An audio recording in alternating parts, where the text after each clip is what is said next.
everyone. This is Pam Lippitt from the Hill Street Group. And today I have a special guest. So, it's really interesting. The pandemic threw us onto, Zooms and videos and things like that. But it also allowed us to make friendships and actually connect with people we may never have run into, or if we ran into them, they would have been busy with their own people. But now I'm one of his people. So with that, I would like to introduce Christopher Johnson. You can find him at Christopher G. Johnson if you're looking for him. And we're going to kind of continue last week's conversation. First, I'm going to let Christopher introduce himself and calm, clear communications. And then we're just going to let it roll and see where life takes us and where the video takes us. Hi, Pam. Hi. I am thrilled to be one of your people.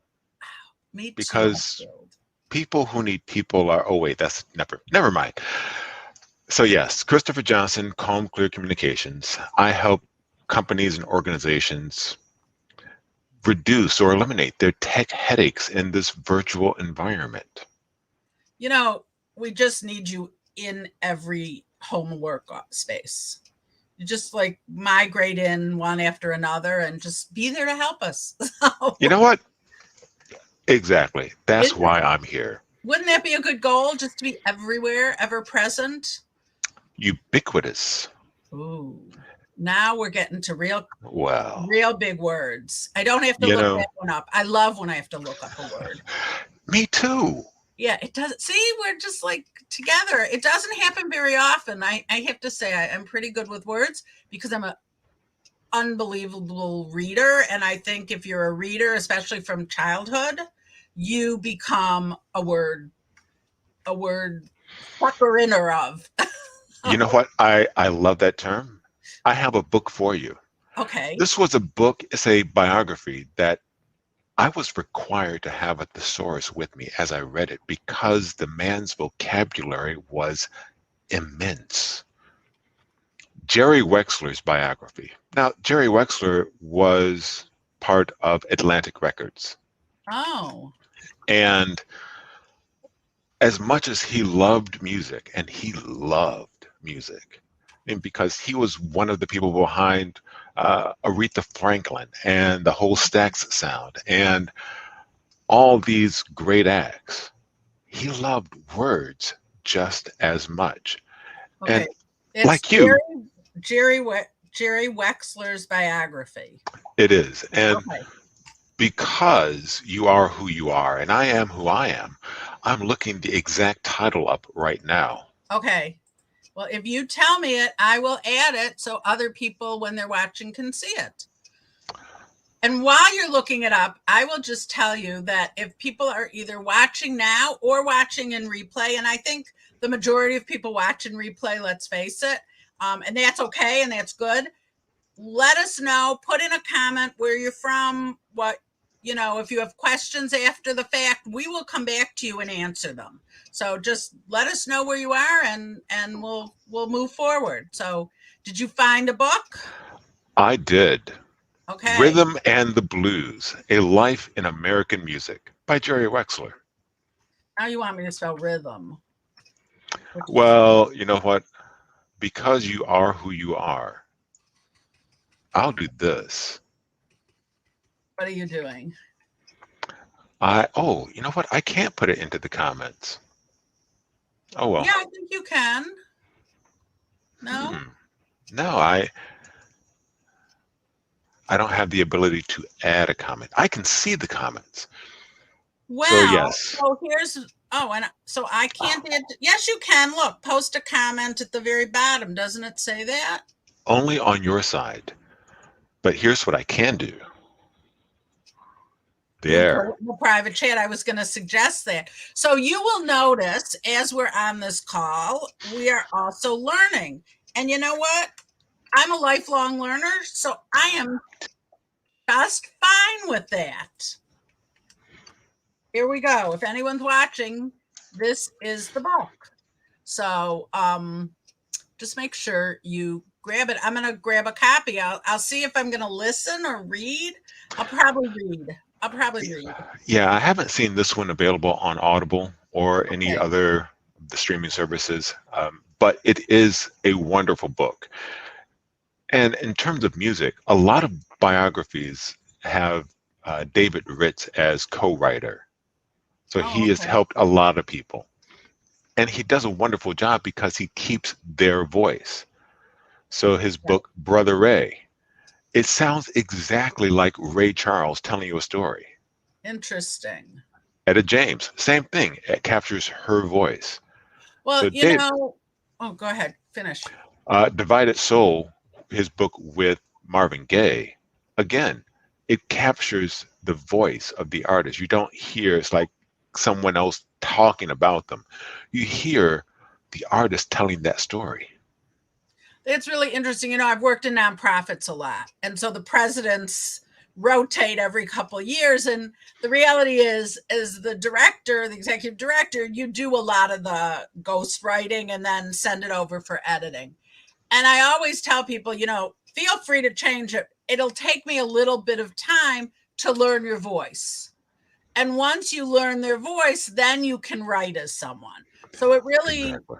it is a bit of a learning curve, and that's okay. It's for me pretty short, but if someone expects you to like come in blind and know their voice, that's really tough. But see, that's one of the areas where we bond because we're both communication majors. Correct. So capturing the voice of the person that we're working with is essential. Yes. And here's the thing, you do the vocal voice and I more do the written voice. And that's why I did another thing like coopetition. I think that's Terry Bean's word. Yeah. That's why we can lift each other up. And that's why solopreneurs can grow and lift each other and communicate. I actually talked to a guy yesterday, who is a TikTok guru. He has over 1 million followers. I have to admit, I don't really know. I'm not a TikToker. I don't really know TikTok. But now, see, I said before, you gotta have your like corral of people. Now I know a TikToker, so it'll work out for me as well. And that's my advice to anyone watching now or later, that you need to corral yourself. You need to be good at what you do, and you need to spend your time on what you do, which will be bring in more income and be more lucrative and be more satisfying. And then surround yourself with the people who can do the jobs that you wake up in the morning and dread, but others of us love. So that's kind of my message to the world out there. It's interesting. So tell me a little bit more about what you've been doing, how you've been kind of like what this staying calm and clear, how you came up with that title for your company and what it means to you. Well, because of my frenetic pace, because of the constant flow of energy. Oh, wait. No. It's just the opposite. Some people are flustered by technology. Some people, the last thing they are when they have a tech problem is calm and clear. Right. Tech is it's a happy place for me. I figure things out. I make it work. I get people to where they need to be on tech. And in working with me, I help them bring their anxiety down a notch. It's like, all right, it's just this. We can handle this. And then when they're in a space where they can focus on just their message, they don't have to worry about the tech. They leave that to me. It's a beautiful thing for everyone involved. I had I don't want to date myself, but I was already working and I had through this funny or through someone trying to take advantage of our nonprofit, I ended up with an extra $10,000 in my budget because don't mess with me is pretty much the bottom line of that story. So I was able to buy a computer. So I bought I think I had an Apple IIe in 1982 with a great, printer that was a dot matrix but looked real, like real type. And it didn't take me long to figure out, because I like being on the edge of things, that I am bigger than the computer. I can throw it out the window, but it can't throw me out the window. Exactly.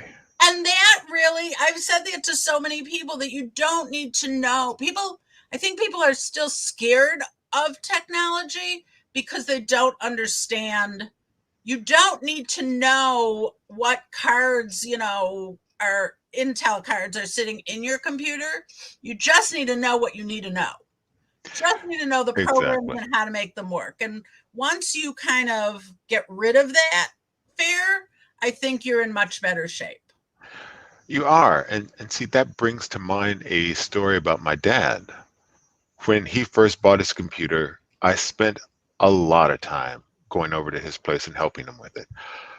A lot.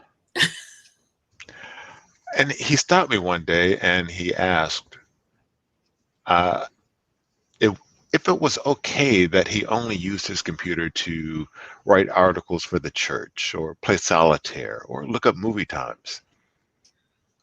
And I said, it's fine. It's your computer, but it can do so much more. That doesn't mean it has to. It's your computer. You clicked on the wrong thing. I came over and fixed it. Did the lights flicker? Did the grid for your neighborhood go down? No, it's not that big a deal. You The pressed police are not going to show up at your it. door No, not using all of your computer. no, they won't. And it was like, it's just a tool. Right. So you use it the way you need to use it. That makes you happy. And I asked him, hey, are you happy with what you paid for the computer, looking at movie times, playing solitaire, and writing for the church? Yeah. All right, then that's it. That's great. Terrific. So I'm sure I don't know if everyone knows, the reason that solitaire was included in all those early computers was the hand-eye motion and learning how to move your cursor. That was the whole reason that solitaire became ubiquitous on every computer. Very nice callback. I thought so. It's what I do. It is. Well, see, all right, because we're communications majors, active listening is just part of what we do. Active listening is probably much more important than what you're saying. Because have you ever listened to like a TV reporter who has their schedule and list of questions, and whoever they're interviewing can like make this unbelievable comment, but we're still going to go back to our list of questions and ignore that there is this elephant that just dropped in our lap. So if you're not interacting, if you're just scripted and reading, that's a problem. And the only way you get comfortable by that is by just keep doing it, keep practicing, keep moving, and use the word ubiquitous a lot. So Pam, Christopher, can we go off script for the rest of the show? Here's the thing. I do believe we've been off script for the beginning of the show as well. Okay. There is no script. I know you're a firm believer in the run of the show. This show, here's the run of the show. Christopher and Pam are going to be talking. So we're staying on task. But I do want to go back to something that we talked about before we went live. We were talking about your skill set in the Zoom and because I think it's so important. You talked about the audio, which I thought was so cool. So tell us a little bit about, catch us up with that. Sure. So one of the things you can do with Zoom and StreamYard is capture the audio. If you do that in either platform, what you should do is capture each speaker independently. because there may be a time where both speakers or all speakers are talking at once. If you capture each audio segment or each person's audio independently, then you can mix correctly so that you can have this person standing out. You don't have people talking on top of each other. You can separate it the way it needs to be heard for the listener. So I would say that that's like an amazing skill. I'm turning my phone over because it's pinging at me. Those are amazing things. Now, when I go to StreamYard afterwards, it only says download audio. Yeah. So is there a way to do the two parts, or you do it in an after process program, in a different program afterwards? I think you have to request it. Because I think their default is just one channel. Okay, so we everyone who does this now learn like an amazing thing, right? I did not know, but when I get off this Zoom, this StreamYard and this lovely chat, I'm going to figure out how to request it, because I'm bigger than the computer and I can figure this out. Absolutely, and you could toss it, should you so desire, to someone who might know. Oh, I'm saying to well, if the computer displeased you, then why would any computer do that? You could only when it gets old. I spent my first pandemic check on two things. I joined a chamber of commerce that has brought me business, so that's good, and I bought a new computer. Nifty. Because I was tired of the lag in my old computer. And while I couldn't really afford a new computer, I knew it was a tool that was just necessary for me moving forward. So I took a gulp and I just bought it. And from day one, I have been happy with it. Good. So, because it is, like you said, it is a tool that we use. So if eliminating your frustration can be done by just upgrading the tool, go for it. So, that's a great segue. So I'm really good at segues, just so you know. So I'm going to put this little thing up because we have a mystery guest who's joining us. Well, we're going to wait for this mystery guest to join us. We ready? Are you ready? I'm all aflutter.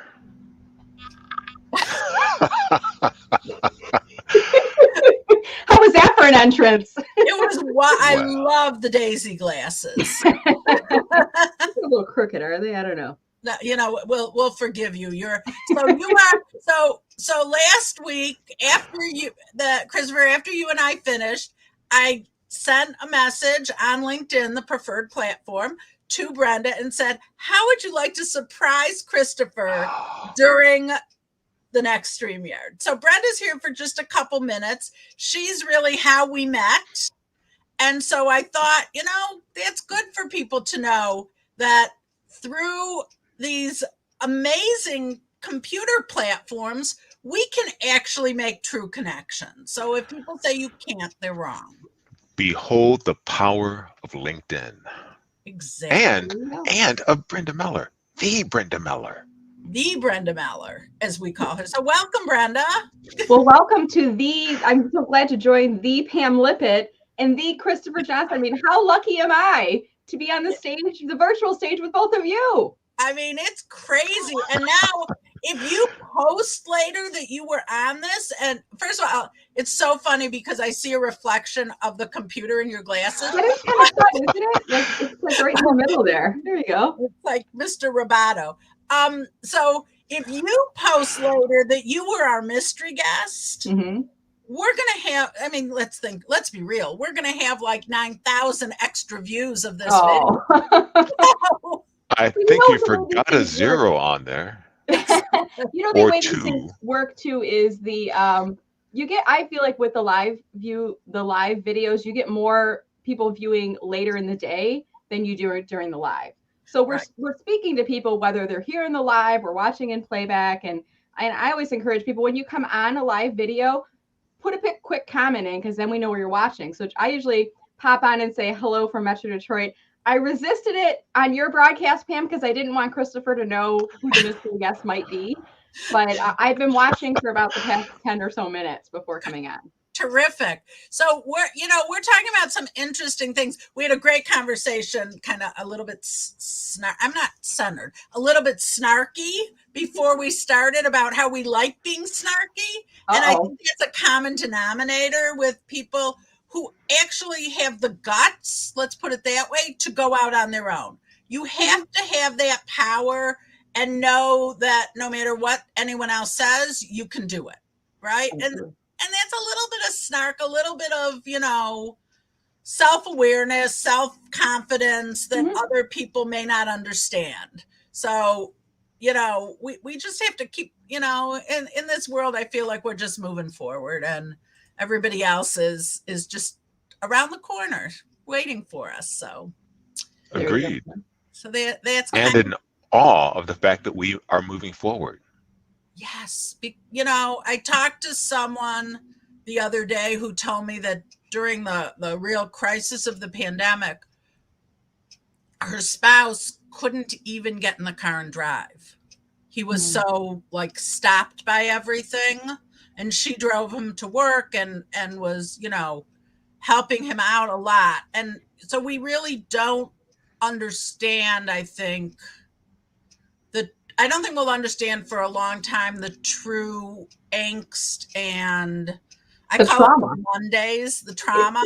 It's Monday trauma, right? Because now that we're coming out of it, we can feel it. When we were in it, we can't feel it because you got to just be reactive. And it's like you're putting out this fire and trying to prevent getting it and getting people vaccinated. You're just juggling all the time. But now that we're coming at it, we can kind of look back and go, wow, that just happened. And now we start to feel it, and it comes in waves. It's a bit like grief.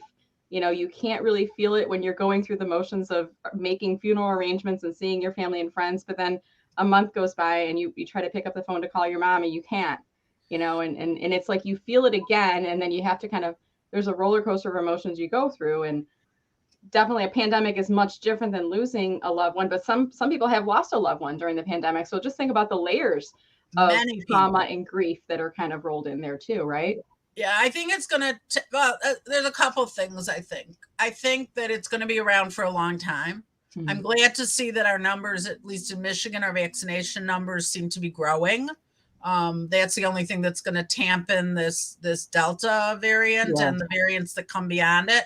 But, it's interesting. So my grandparents came here from Europe in between 1920 and 1923.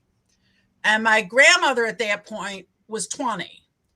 With all the things she talked about, and I know a lot of her history. I know that she read Uncle Tom's Cabin in Russian. I know she sat on the window seat, so when the soldiers came in, she was a young girl and they wouldn't bother her because the books were all there. We talked about books before. I have no memory of her ever talking about the pandemic.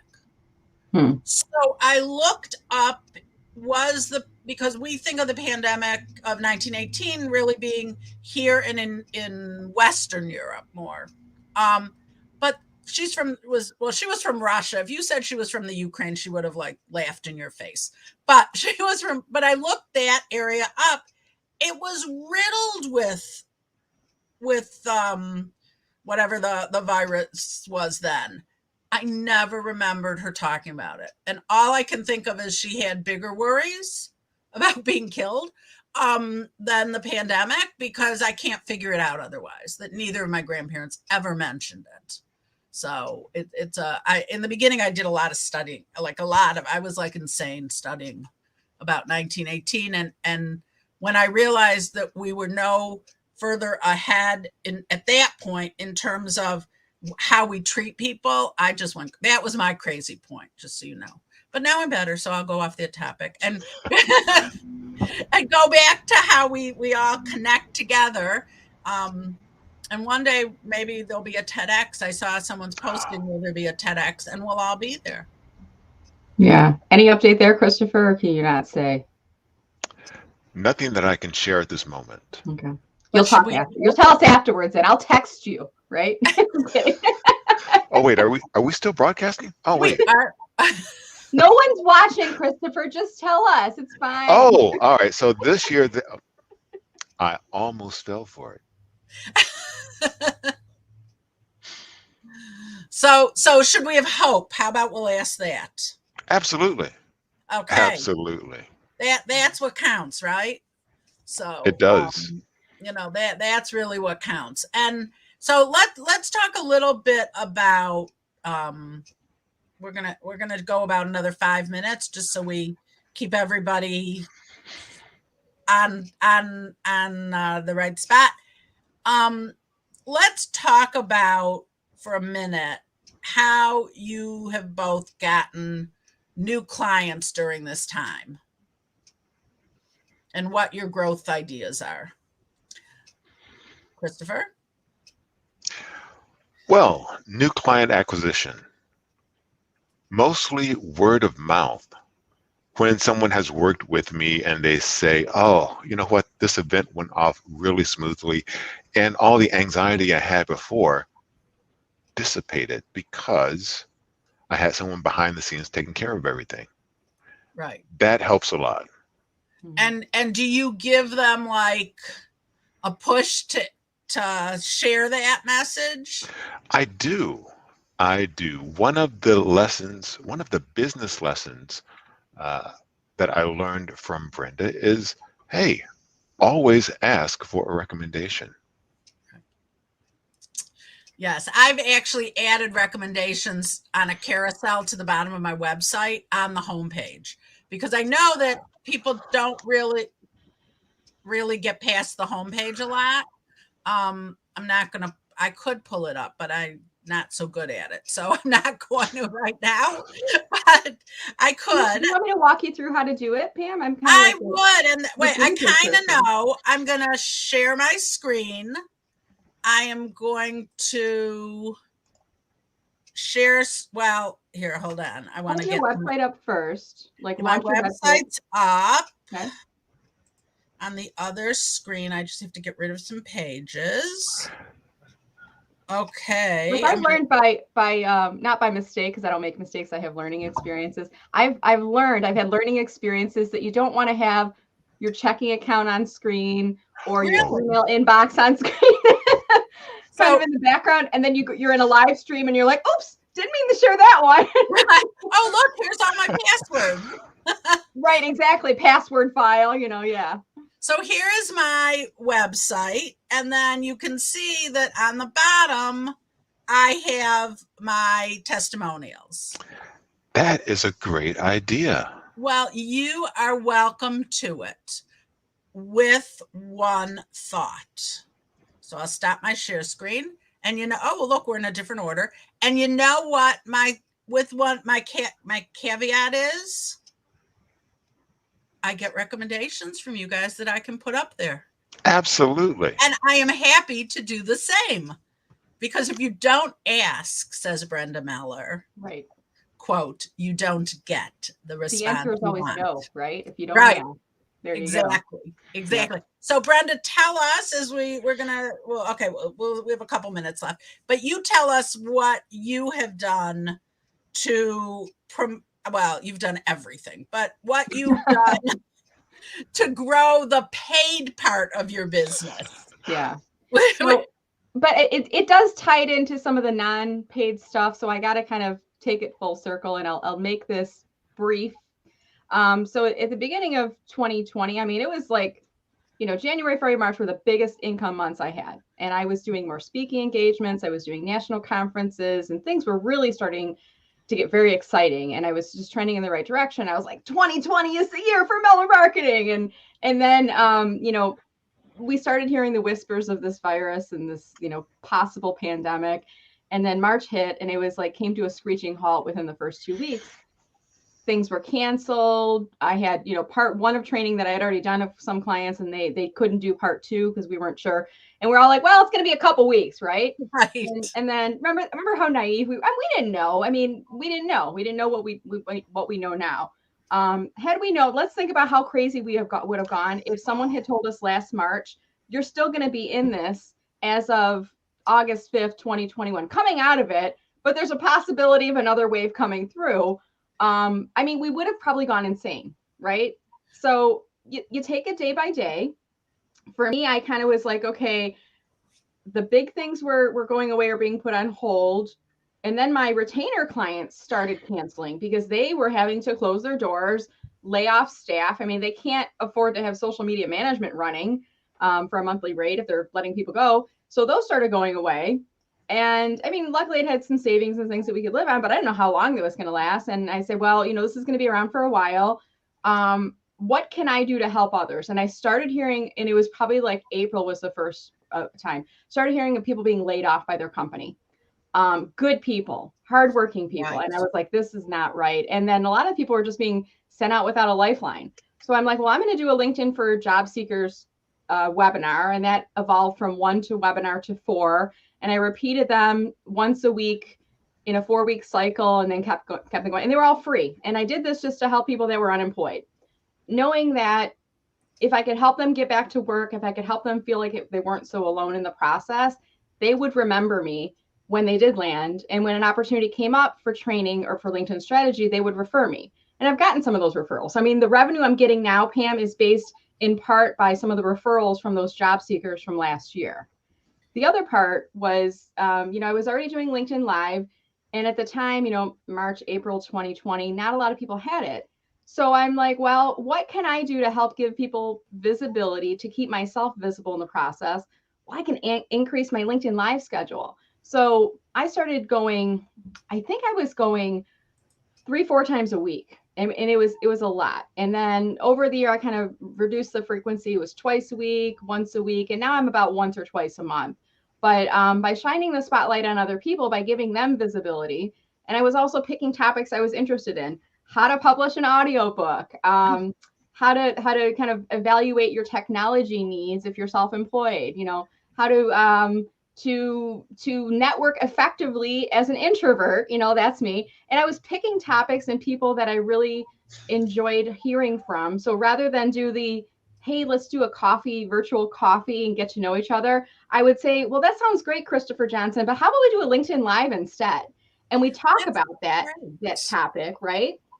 So for me, it was keeping visible throughout was my goal, but at the same time, balancing that with how can I help others? How can I shine the spotlight on other people? How can I help job seekers to not feel so alone, to feel empowered going throughout this? And then also how to help people market themselves. And if you've been on a LinkedIn Live with me, you know, before the show and after the show, I promote it. And then afterwards, I help you to promote it. Right. And I kind of tell people, put this YouTube link in your featured section. It's a great way of promoting yourself without saying, look at me. It's look at this LinkedIn Live show with Brenda. Oh, I was the guest on it, you know, kind of thing. So kind of combining, you know, my love of marketing, my desire to help people, and just that ability to go, where is there an opportunity in the market that I can help to fill it? That to me kind of kept me going throughout the pandemic. And now I'm kind of shifting and evolving my business. I still work on helping people with LinkedIn, but I've kind of shifted it to categorically, I say I help VIPs and sales leaders unlock the power of LinkedIn. So that's kind of where things are going. So that's my story, and I'm sticking to it. Right. So Christopher, let's I think we're going to thank Brenda, and then we're going to spend a couple minutes wrapping up. So Brenda, thank you for being our mystery guest. Thank you, Brenda. Pleasure, guys. Thank you so much. I'm going to pop into the audience, and I will see you guys around. Take care. Okay. Take care. So I hope that was good. I know I hijacked a little bit of your time. So tell me a little bit more about why you fill that gap and that need that people have. Because I want you to get mileage out of this. Going back to what we were talking about earlier, it's an area of comfort. You know, when I worked in IT and something would happen, I might have a manager running around with their hair on fire. Not literally, but almost. And they would ask, I don't know that you understand the gravity of the situation. It's like, well, I could run around with my hair on fire. I did have hair at one point. Or I could fix the problem. Your call. fixing the problem was always a higher priority than panic. Panic doesn't solve anything. Okay, Fixing the problem. I'm gonna have to repeat that mantra every day because I can tend to panic. Not often, so I try to like save that panic moment for when it really counts. Yeah, and there have not been very many panic moments. No. Even as I taught my youngest child to drive, Oh. the most excited she ever saw me in the car was when I turned to her and said, "Wow, wow."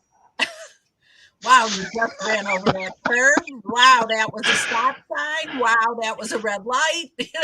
It was only uttered once. I mean, both my children are wonderful drivers. They're wonderful human beings. I like knowing them and learning as they evolve into the people they are becoming constantly. But just being part of that experience, wow, it's like her reaction. It's like, all right, look, all I want is for her to be a comfortable, confident, and competent driver. So it wasn't a life and death situation. No one had to have a death grip on the wheel. Here's a technical question for you, Pam. Okay. We are in Metro Detroit-ish. Yeah, Metro Detroit. Totally. All right. So above the passenger seat, there is a handle. Yes. Does that handle have a name in your household? No, because I have to say, my parents were both very good drivers. My dad was an exceptional driver, which is why we let him drive so long. Because though we did send him after had been in rehab for like a month, a hospital and a rehab for a month. I did have a friend who owned a driving school take him out for like a checkup, which is a great thing to do for parents, I have to say. And she came back and said, he doesn't stop as long as he should at stop signs, I told him. And I said, really? That was the thing you found out? Because he's been doing that since he was about 15. So the fact he's doing that now is not a surprise. So I never had needed a death grip kind of a handle, more because I'm short. That was the handle so I could like kind of scoot back up into the seat. So what did you call that? Well, because we're keeping this clean. No, it never really had a formal name, but you knew when someone grabbed that handle. Uh-oh. Yes. It was an uh-oh moment.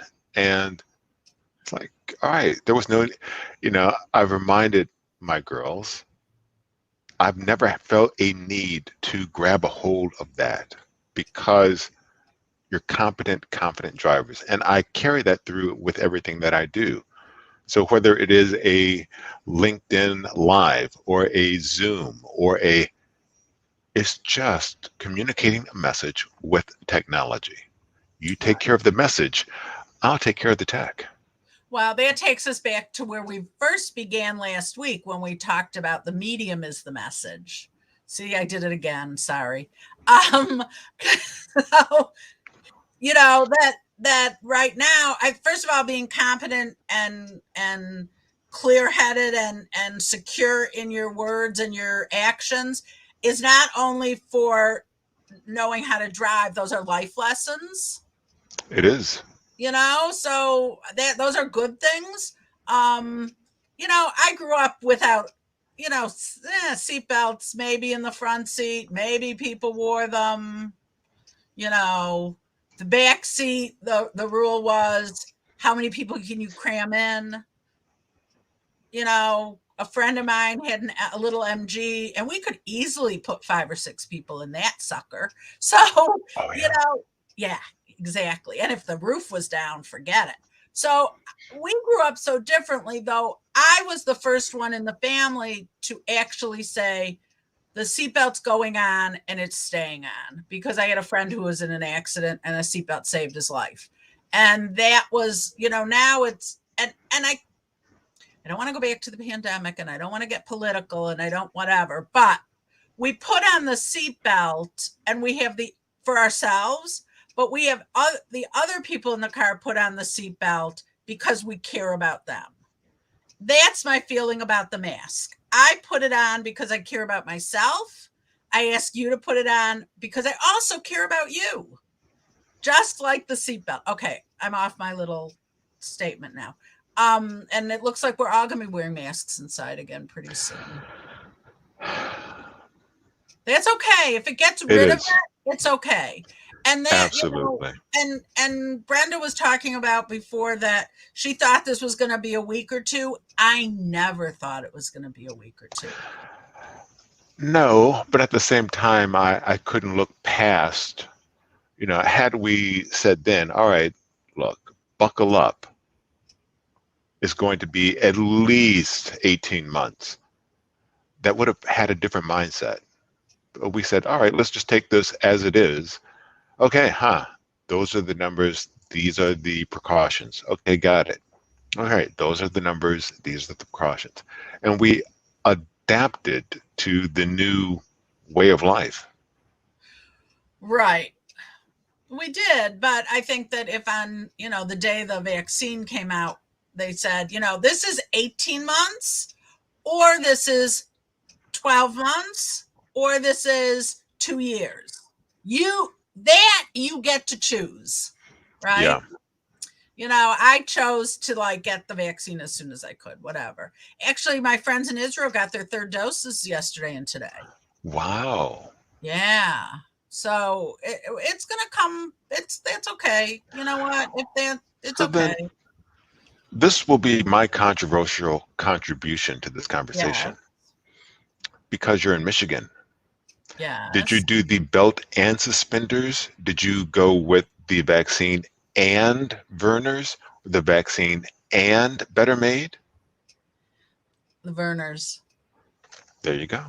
There's always cans of Diet Werner, but and it's cans because once you open it, the fizz is gone. So there is always a 6-pack in my back room, just in case I need it. Because, Vernors, just in case. Medicine. It is. It is Michigan medicine. So, and being a Michigan girl, I can say that because there you go.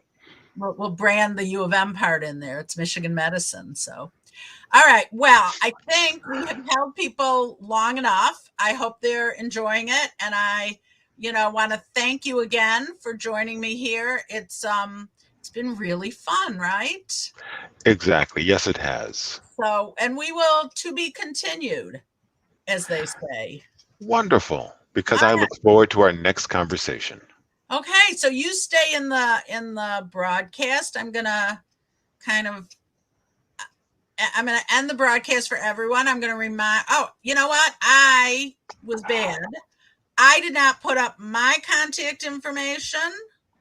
And is it okay with you if people? That's me. I don't want that. This one. I want to get rid of this. See, it. We were just too interested in talking. Is it okay if people reach out to you on LinkedIn? Absolutely. And should they mention they saw us today? Absolutely. Well, so that makes me click on something and accept a person into my world much faster. So that's my clue. And calling back to Brenda Miller, if you do reach out for a LinkedIn connection, make it personal. Mention that you saw us on this LinkedIn Live. Tell us something that you learned or laughed about. Laughter is really the best medicine. So we will thank everyone now, and we'll see you again soon. Bye-bye. Take care, all.